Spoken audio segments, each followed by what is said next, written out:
We were inundated with a bunch of crap bills coming in from Congress this week. We'll break it down for you. You're not going to like this one, guys, but we're going to do it anyway. And of course, I want to thank our sponsor, and that is Tangem. You guys can use our code to get 10% off and start your self-custody journey. It's very easy. And right now, with what's happening in DC, self-custody, do it. Get going right now on self-custody. This is a big thing because you can start to secure your assets over there, and very easy, 3 minutes to set one of these things up. It's a card, it works with your phone, both Android, iOS, doesn't matter. Use it, use our link. It does cap the, stack the bonuses that you get, so get going down below. All right, you guys know that we have been talking about this for quite some time, and one video that we did that I want to highlight on was this one right here. It was the bull market catalyst. These were the things that would have to happen for a bull market to start. One of them, a key one, was Congress needed to play ball.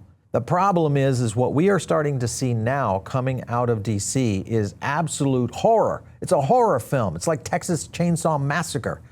And that is the Senate Republicans set to put the Crapo, this is actually the last name, health proposal up for a vote.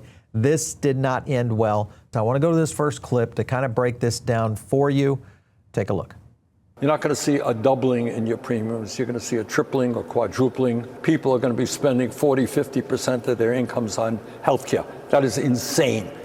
Are they prepared for it? No, of course they're not prepared for it. It's a disaster. Is letting those subsidies expire acceptable to you, and should Americans... What I want on healthcare is very simple. Ready? What I want to do, very simple, I want to give the money to the people. Yeah, but he's a fraud. Yeah, that's what he says. Then what's the answer? I'm giving them money. I want to give the money to the people. You know that works really well, right? It works like magic. He's talking about giving people $1,000 or $2,000. Reducing premiums by over 10%. I'll repeat that. Our plan will reduce premiums by 10%. He's talking about getting people into the so-called bronze plan with huge deductibles. You know, if you end up in a hospital, you're going to spend several $100,000. Rather embarrassingly, Republicans had nothing significant to say about health care. All right, so to the point there, Senate GOP health care plan also fails on party line vote as well. So this is an issue that where Trump may be trying to give money back to the people, but it doesn't work either way. So basically, we have a loss right now when it comes to the healthcare side of things. With all that being said, I've got a clip here. This is the Problem Solvers Caucus that says they're going to come to the rescue with a bipartisan bill. Listen to what they have to say. They co-chair the Problem Solvers Caucus. Earlier this week, they introduced the Bipartisan Healthcare Insurance Affordability Act. Good morning. Where do you think your colleagues are, though, on this issue right now? So where they're at versus where they're willing to vote are two different questions, unfortunately, sometimes. Have you spoken to the White House about this bill yet? Yeah, we've kept them in the loop. You know, they actually issued their own proposal that was leaked out and then pulled back. Can you explain what your bill does? We've got a compromise here, and there's some other compromises out there. We're signing on to all kinds of different ideas. Let's just do something to actually help people solve this problem. Gentlemen, I don't know if we had a little bit of an audio issue. These guys are idiots. Yes, they're idiots. They resolve no problems. And of course, this is going to continue to be an issue in healthcare. If this goes through, if we start to see the acceleration of these subsidies, this is absolutely going to wreck the economy. It's going to wreck the markets. We are going to see mayhem going forward. All of this is getting ready to also blend into something else that's not so good, and that is, guess what? Another government shutdown is looming, possibly by January 31st. Now, granted, this holds at least where we're at right now, but still, my gosh, we're nearing almost 40%. It spiked to 40%. But the key here is it's going up on Polymarket. Not a good sign if we get into another government shutdown. This will only cause things to get worse, I think, in general for the investing community, but more importantly for the United States, because now we've got the Grinch coming into it. And whether or not we end up with even more tariffs before Christmas. Take a look at this one. When you think of what I've done, remember rare earth and the problem with magnets and all of these things that was going to shut down the whole world? I've made a fortune for the United States. You're talking about trillions and trillions of dollars. I've made trillions and trillions of dollars on that one trip. $3 trillion, 18 trillion because of tariffs. $18 trillion is coming into our country. I've made a fortune and spend very little time. Just remember, when we had a problem with China very recently, I was able to work that out. But so would you rule out reducing tariffs on any more goods? on some, and on some I'll increase tariffs. People are buying their holiday presents. They're planning. Look, don't be dramatic. No. Don't be dramatic. I wonder what grade you would give A your plus. economy. A plus. Yeah, A plus, plus, plus, plus, plus. Well, it's God help us if we ever get to a B or a C. With all these trillions and trillions of dollars of plus economy, why are we not seeing that at the level for the people right now? Whether we see that in tax rebates, whether we see that in some sort of stimulus, something that would start to jettison the economy in the right position. This is not good, guys. This is not good. And it doesn't seem like it's going to get any better. Further into this, of course, I got to go over to the Doge issue because, of course, we're dealing with that. Now, remember that. We were going to cut $1 trillion off the deficit. That didn't work. People believed it, though. People believed it. Yeah, because just Trump said it was going to happen, but it didn't happen. And then Elon turned tail and went back to building Starlink. All right, so maybe even though the Doge stimulus is off, maybe there's going to be a crypto stimulus in some way. And of course, right here, you've got an issue with, of course, what's happening in D.C. All these banks, all these banks will meet with senators to discuss curbing interest rates and payments by affiliates or stablecoin issuers. This is one of the problems that we see in the Clarity Act right now, where they're trying to double dip here on the Clarity Act after passing the Genius Act. Moving forward, I have another clip for you. This one, of course, goes into detail around what is happening in D.C. right now by Eleanor. Take a look. A lot of the frustration has come from sort of the House and also proponents in the crypto industry who saw the Clarity Act and said, this is a good bill, let's just pass this bill. People saying, well, why can't we just get this passed by the Senate? Why does the Senate have to kind of finagle all this? And why can't we just pass as is? But that's what we've been seeing. And where we stand right now is we're coming down to the wire. We've got this next couple days in Congress. We've got next week in Congress before they all go home for Christmas break. And we're trying to get a markup done. There could be a markup in Senate banking, hopefully next Thursday. They all leave for Christmas break on Thursday. But Democrats and Republicans they still haven't agreed on a text yet. All right, so I'm just going to tell you right now, they're checked out, guys. They're not going to agree on it. It's not coming before Christmas. It's not even a markup is coming. And if they do, it could possibly be this thing called the nice version. This is an example of it right here. By persons familiar with this, it's the nice version. And the nice version, when you click this open, I want to highlight a couple of things. They are going back in as agreed, keywords here, as agreed on bipartisan basis in the Genius Act, where we would do this, we would get offering interest or yield by stablecoin issuers. Basically, they were trying to negotiate in the Genius Act so that they could change shit later. This is falling apart quickly in D.C. I'm sure quite a few of the crypto crew are on their way to D.C. right now. Matt Hogan kind of hit it right here on the head. Banning stablecoins from paying interest is like banning cars from going faster than horses.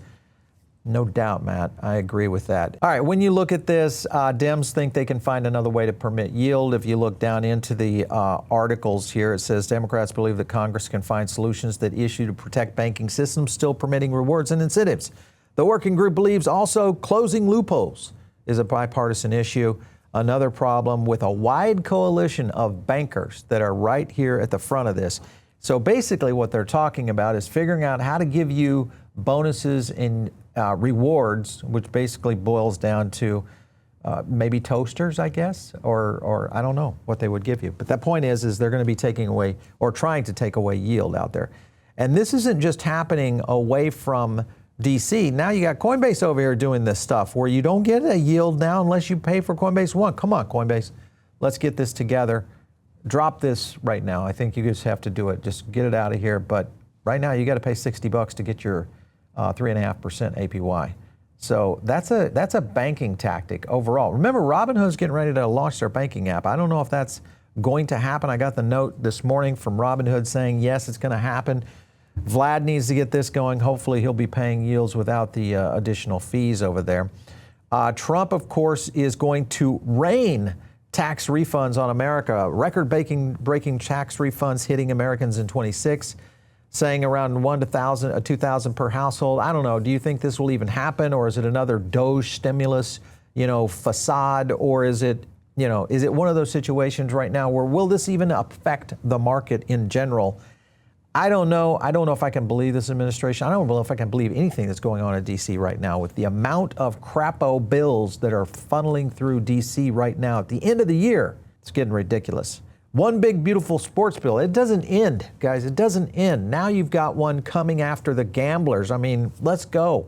A new tax rule in President Trump's big, beautiful bill is getting attention from gamblers. Under the law, gamblers will only be able to deduct 90% of their losses. It's probably going to affect a handful of bettors. And that got a lot of people up in arms. We had 1 million responses. Now, I've never had 1 million responses. I've gone viral. So many people have called and texted and tweeted about it being a bad idea that they're getting on board my bill, the Fair Bet Act, to try to just take that out of the provisions. They were looking everywhere they could find little pots of money to help offset their tax breaks for the wealthy. And they estimated that this would bring in $1 billion. People are going to go back out to those offshore sites, maybe. Well, that's right. And that doesn't help the community. You're going to see revenues drop. You're going to see tourism drop. You're going to see jobs lost. If you want taxes on money we made, that's fine. But if you want taxes on money we didn't, I have a serious problem with that. And it's wrong to do that to our community.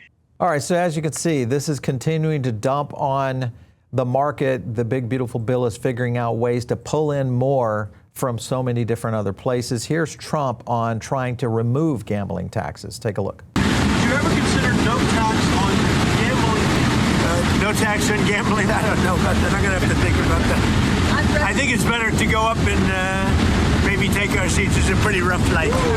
Bye, everybody. I better get out of here. This is a clown show. I don't think relief is coming for the gambling markets. This is a problem because it starts to affect some of these growing and burgeoning industries. And I think, yes, it's going to push a lot of this stuff back offshore, which is exactly the opposite of what we should be doing. Now, you got to consider what's happening with the Clarity Act. It looks like we are in destruction mode right now with the bankers winning on the bankers lobby versus crypto. I don't know what happened. Did the crypto lobby go to sleep here or what? But the issue is going to boil down to whether or not Trump will sign the bill. Take a look. Obviously, this bill has to be signed by President Trump at the end of the day, right? So when you have the ethics language in there that the Democrats want to get through, President Trump's not going to sign something that says, I can no longer sell my meme coin, or I can no longer get World Liberty things done that my sons want to take part in. It's very complicated, guys. All right, so one more clip here. This is why Trump might actually change his mind on the gambling tax. Take a look.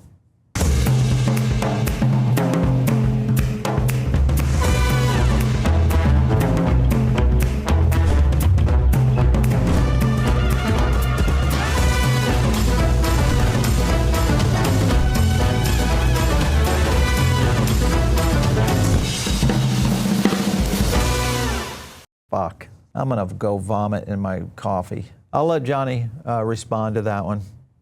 I'll just let you guys read that so I don't have to. We'll go on. Moving on. So, well, let's don't stop the pain here. Let's go over to Ken Griffin. He, of course, Citadel Security, jumping through with a recommendation. The recommendation is, hey, let's identify intermediaries that would be involved in trading of tokenized U.S. equities, including via so-called decentralized trading protocols, and let's lock them down, Mr. SEC. So again, more trouble coming in from the guys that want to hold on to being able to control the financial system out there, and we know who those are. Here was Hayden Adams kind of hitting on this, of course, being Uniswap. And he gets into it around Ken Griffin. Nerve of one of their arguments is to be that there is no way for DeFi protocols to provide fair access. That's crazy. Makes sense since the king of shady TradFi markets, that's, of course, who he's talking about, doesn't like open source, peer-to-peer tech that can lower the barrier to liquidity creation. These are the things that DeFi does, and this is exactly what the traditional finance companies want to take away from DeFi because it does solve problems out there. And this is a big issue overall. Senator Booker comes in and says, hey, wait a minute. All this should be a deal breaker.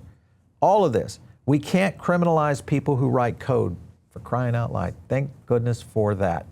All right, to conclude, this is the most hated bill in America, and that is this defense spending bill. And they just passed it overwhelmingly to put another $900 billion. You know, they didn't want to put that an extra $100 billion on there because it is a $1 trillion defense bill going into the Pentagon and other agencies. So remember, we were promised that there would be no CBDC language in these bills. Well, that promise has now been broken.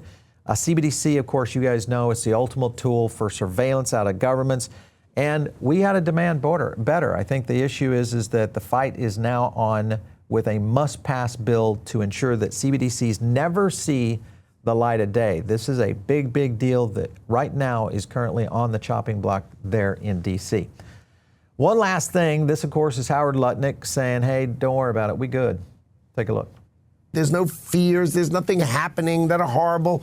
There is no inflation in the country. You know, things are coming down. These people are too afraid. Jay Powell is too late, but maybe he should be called too afraid. Instead, we're always leaning back as if something bad is happening. We are doing great. Nothing bad is happening. Greatness. So, hey, Mr. Upcember, Tom, I love you, but I think we are down for Dumpcember is ahead of us right now with all this mess that's going on in D.C. Listen, guys, we're going to cover this as much as we can before I have to go vomit. Make sure and subscribe. Do that. Follow me on X, @Paul Barron. We'll catch you next time right here on The Paul Barron Show.